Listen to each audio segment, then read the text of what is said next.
সন্তানের জন্য বাবার লেখা অসাধারণ এক চিঠি ভালো লাগলে আপনার সন্তানদেরও পড়তে দিন।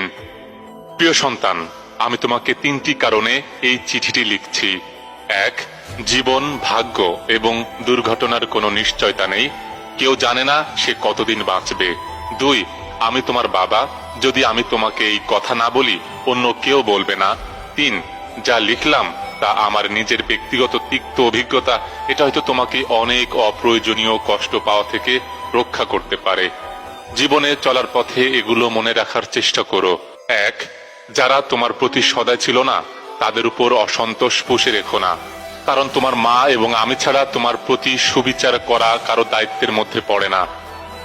আর যারা তোমার সাথে ভালো ব্যবহার করেছে তোমার উচিত সেটার সঠিক মূল্যায়ন করা এবং কৃতজ্ঞ থাকা। তবে তোমার সতর্ক থাকতে হবে এজন্য যে প্রতিটি মানুষেরই প্রতি পদক্ষেপের নিজ নিজ উদ্দেশ্য থাকতে পারে। একজন মানুষ আজ তোমার সাথে ভালো তার মানে এই নয় যে সে সবসময় ভালো থাকবে। কাজেই খুব দ্রুত কাউকে প্রকৃত বন্ধু ভেবো না। 2, জীবনে কিছুই কিংবা কেউই অপরিহার্য নয় যা তোমার পেতেই হবে। একবার যখন তুমি এই কথাটির গভীরতা অনুধাবন করবে তখন জীবনের পথ চলা অনেক সহজ হবে, বিশেষ করে যখন বহুল প্রত্যাশিত কিছু হারাবে কিংবা তোমার তথাকথিত আত্মীয় স্বজনকে তোমার পাশে পাবে না।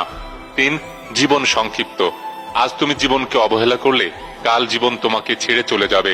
কাজেই জীবনকে তুমি যত তাড়াতাড়ি মূল্যায়ন করতে শিখবে ততই বেশি উপভোগ করতে পারবে। 4, ভালোবাসা একটি ক্ষণস্থায়ী অনুভূতি ছাড়া কিছুই নয়। মানুষের মেজাজ আর সময়ের সাথে সাথে এই অনুভূতি বিবর্ণ হবে।